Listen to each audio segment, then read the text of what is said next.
अध्याय 20. श्री गुरुदेव दत्त, श्री स्वामी समर्थ, श्री गणेशाय नमः, श्री सरस्वती नमः, श्री सद्गुरु दत्तात्रय नमः, श्री स्वामी समर्थाय नमः।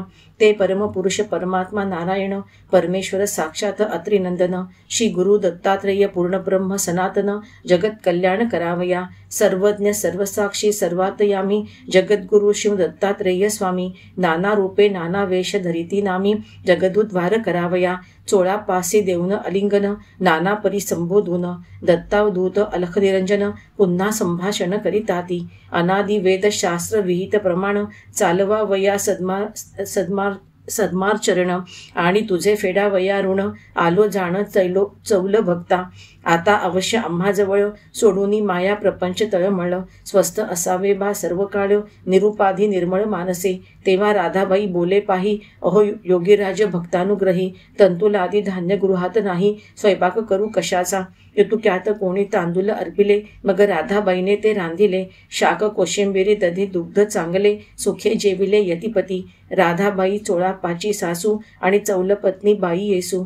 सोवळ्याची करीती धुसधुसू यतीश्वरा कारणे अन्न रस भरित पात्र स्थाळी यतींद्रास दूर ठेविती वेगळी। राधा आणि येसूबाई अति सोवळी विटाळ मानिती जगद्गुरूंचा। कधी कधी विनोदे जगन्नायक शिवून फेकून देती स्वयंपाक। स्वये शिजवूनी अन्न शाक बक्षिती ताक प्राशुनी। समागमे घेऊन चोळापासी जनी वनी उद्यानी जाती पर्यटनासी। पुढे अक्कलकोटा सभोवती पंचक्रोशी ऋषिकेशी संचार करीती। बालवत लीले स्वच्छंदे हसावे मध्ये स्तब्ध असुनी रुसावे। सकल जनासी सहज ठसावे ऐसे बोध तात्पर्य भाषणात। लोकाचिया मनतील गुज संकेत उघड बोलावे सहज। अवलोकिताची स्वामी महाराज शक्तिपात होत सकळांचा।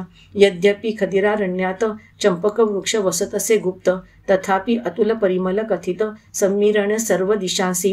तैसी दत्तात्रेय स्वामींची सत्कीर्ती अखंडाकार विस्तार पावली जगती। अनेक देशीचे अनेक लोक येती निज कार्यार्थी दर्शनाला।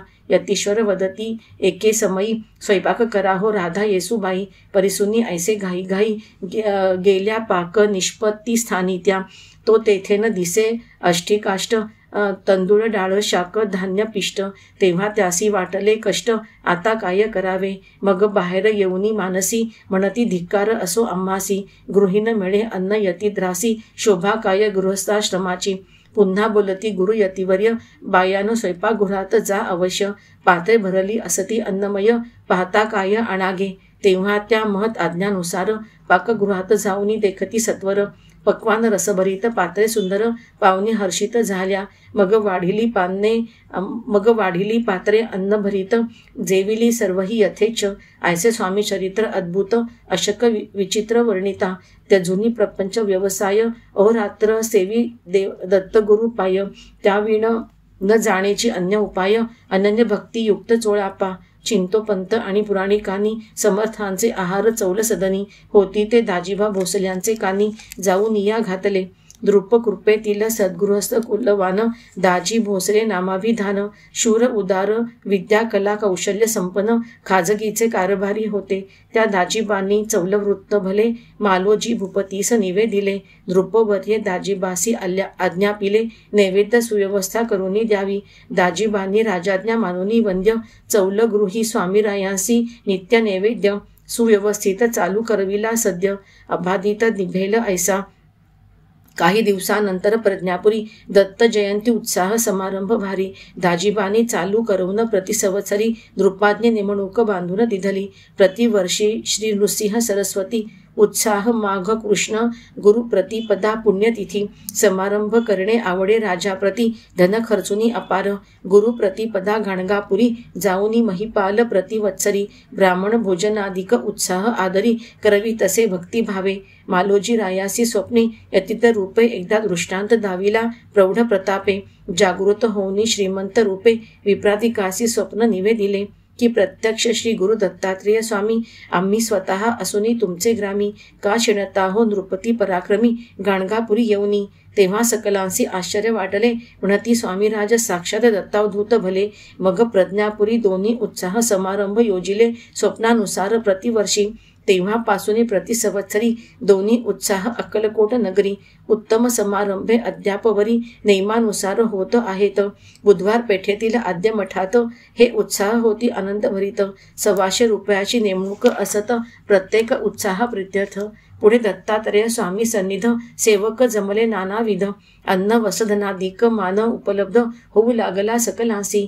ते धीपोर स्थिती ऋषिकेशी फिरती स्वेच्छे पंचक्रोशी. सेवक जनासह एके दिवशी अवलोकिती निवडुंग कंटकाचे रान. दचकले अवघे कंटकारण्य पाहून. शब्द निघेना मुखातून कोणाच्याही त्या काळी. नागफणीच्या काट्यावरून चालत केले जगज्जीवन. तात्काळ समर्थांच्या मागून भक्त चोळाप्पा चालिला. पाहुनी आश्चर्य मानेती लोक. धन्य धन्य म्हणती गुरुसेवक. निजप्रिय चोळाप्पाची एक निर्भय खचित देखिला. गुरु शिष्य उभयता अनवाणी. अतिशय कंटक मार्ग नागफणी. त्या कंटकावरून शिरोमणी अर्धक्षणात सहज गेले. परंतु कंटकाचा पायासी स्पर्श झालाची नाही लवलेश. स्वामी पूर्ण ब्रह्म परमेश त्यांना भय कशाचे. भीमातिरी खेड मनोरचे राहणार सद्गृहस्थ नाईक रामचंद्र. तयासी संतती कन्या पुत्र त्यातील एक चोळाप्पा. जाती ब्राह्मण यजुर्वेदी ज्याची काणव शाखा आदी. सदाचारे भगवत चरणार विंदी भक्ती जडली सर्वदा. वडिलाचे पश्चात चोळाप्पा द्विज कुटुंब सहित साधाया. प्रपंच काज अकलकोटासी येऊनी सहज सुखवस्तू राहिला. त्यासी कन्या पुत्र संतती समर्थक रूपे झाली प्राप्ती. कृष्णाप्पा अण्णाप्पा नामे असती वर्तती यतित्र सेवेत. जमखिंडीकडील कृष्णातिरी गोटेग्राम तेथील राहणार अनंत भट नाम. यजुर्वेदी ब्राह्मण वैदिक निसीम विद्वान प्रथम कण्व शाखी. तयाचे तनय असती 7 विद्वान दशग्रंथी सदाचार रत. वैदिक याज्ञिकी अभिमान रहित असती प्रपंच कुशलते. त्यातील एक श्रीपाद नामक व्रतबंध झाल्यावरी वेदाभ्यास सम्यक करुणी पातला धीपुरी अलौकिक. यती नायकांच्या दर्शनासी श्रीफलादी अर्पुनी प्रेमे अविट. समर्थांच्या पायी प्रणिपात धीटपणे करुणी श्रीपाद भट बैसला निकट यतीश्वरांच्या. नंतर वदेती सर्व भूत निवासी अल्पवयी श्रीपाद भट्टासी. त्या सर्वदा बसावे आम्हापाशी सेवेसी तत्पर निर्भये. स्वामी राजांच्या आज्ञेनुसार श्रीपाद गुरुसेवेत ठेवला तत्पर. चोळाप्पानी थोडे दिवसानंतर कन्या अर्पिली श्रीपादा. दुसरा यादव नामे मानकरी समर्थांचा झाला सेवाधारी. आणि एक सरस्वती नामक वृद्ध शूद्रस्त्री समर्था सन्मुख वसत असे. समर्थांसवे बोले चाले परी अंतरी हेची ईश्वर जाणीतले. समाधान वृत्तीने अनुभविले प्रेम सुख तियेने. असो जिकडे जाती योगीश्वर तिकडे धावे श्रीपाद सत्वर. दत्तात्रेय सेवेत असती तत्पर चोळाप्पा कृष्णाप्पा श्रीपाद. करावे अमुक मनी उपजे ऐसा संशय कल्लक. जे जे पडे कामते संतोषपूर्वक करीती लौकिक चाड त्यजुनी. समर्थ अंतकरणाची परीक्षा करीती गाली प्रदाने धिक्कारिती. चोळापासी जैन म्हणती प्रेमे हासती पोट धरुनी. तैसेची लीलेने चौल सदनी काष्टावीण पेटविती अग्नी. किंवा शुभा काष्टी अग्नी प्रज्वलित असुनी ओतिती पाणी चुलीत. ऐसा प्रकारे सरल भक्तीचा सोहळा नित्यशी नित्यमंगल वृद्धी पावला. चोळाप्पाचे संगे खळती लीला स्वामीराय प्रेमाने. बहुत पदार्थ खेळाचे धातू काष्टाधिक मृत्तिकेचे. पदार्थातून पदार्थ साचे घालिती स्वेच्छे काढिती. वेड्यासारखे बोलावे चालावे परंतु भाषणाचे खेळाचे तात्पर्य भरवे. शास्त्री पंडित तासही न उमजावे बोधाधिकारा वाचुनी. सहज बोलणे तो उपदेश सहज चालणे तो आदेश. सहज खेळणे निर्देश आत्मप्रवेश प्रथम देही. दत्तात्रेय स्वामींच्या संभाषणात सकल शंकांचे समाधान होतं. शब्दार्थांचे अनुभव संकेत स्पष्ट निर्णित सहज होती. लोकांच्या मनातील प्रश्नाचे उत्तर अंतःसाक्षी सर्वज्ञ निर्विकार. एकाची बोले प्रशस्त मनोहर अर्पिती स्वतंत्र स्वच्छंदे. दर्शने वचने तत्काळ शक्तिपात. समर्थातिशये व्हावे जगद्विद्य. राव रंक सर्वासी अनुभव येत.